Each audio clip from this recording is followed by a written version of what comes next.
Ladies and gentlemen, welcome to the News at 5. Today we'll be talking about... Now on Chair Review, the greatest chair that the world has ever seen.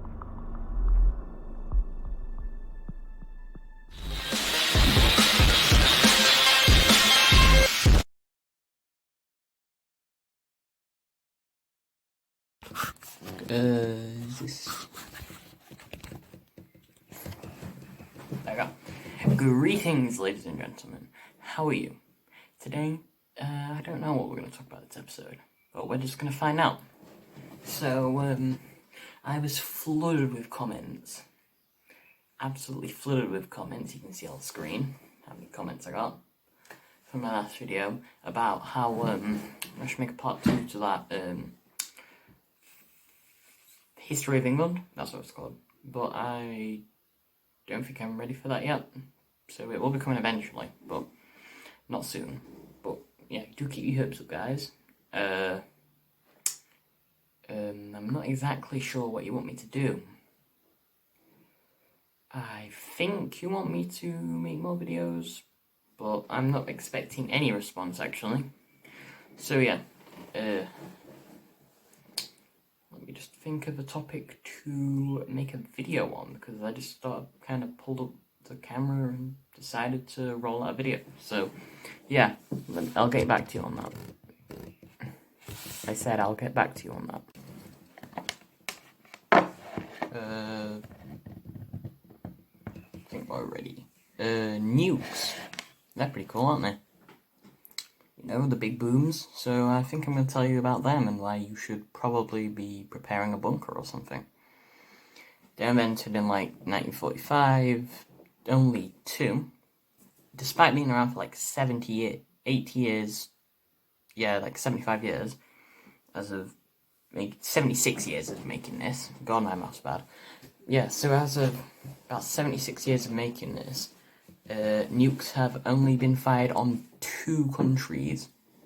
Sorry, no, only been fired twice at one country, which was America, dropping big old nukes on Japan. Might show some pictures of the mushroom clouds, which are the big booms that show where the explosion was. And they were on Nagasaki and Hiroshima. Probably saying that wrong, so if you're from there, please don't be offended. But yeah, they're pretty cool. Killed like millions of people, and they make your eyeballs like melt. And Russia, it's kind of like them. They're kind of cool, but at the same time, don't really trust them with anything explosive. They have them a lot, most in the world, I'm pretty sure. America have nearly as many. And overall, I think those two are like squabbling kids, so that's not going to be good. If one country fires one nuke, it'll start World War III, and it'll be over in about 10 minutes, because everyone will just be firing nukes, and the world will end. So that's pretty sad. Don't want that to be happening. Yeah, so we don't want that to be happening. I mean, like, I'm going to show you a clip of what would happen if, say, I don't know, we were hit by a nuke.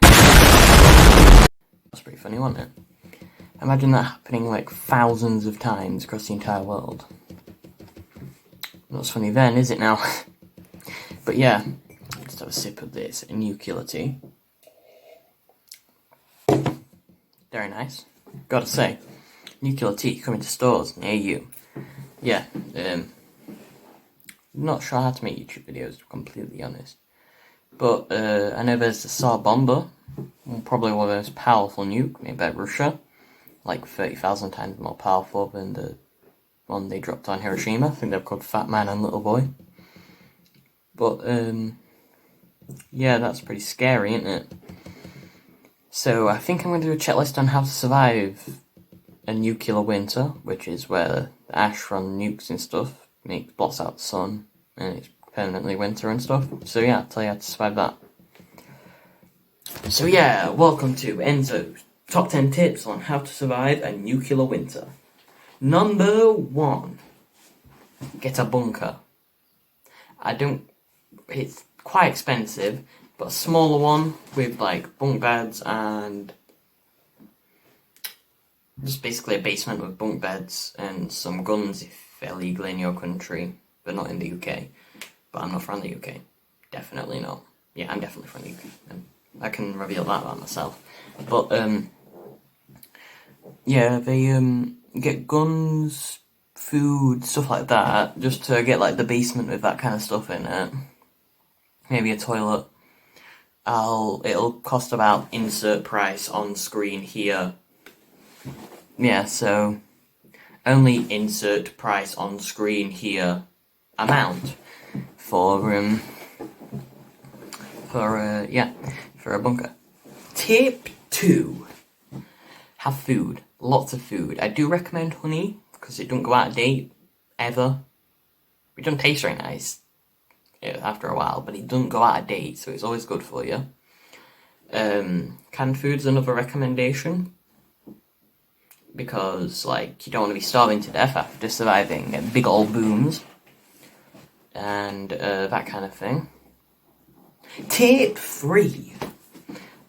Water. You want water purifying stuff, and you want just lots of fresh water and clean water and stuff. But make sure you still have access to the outside world. You don't want to shut yourself in completely, otherwise you'll suffocate. Step 4, gas masks and radiation suits. It's very recommended.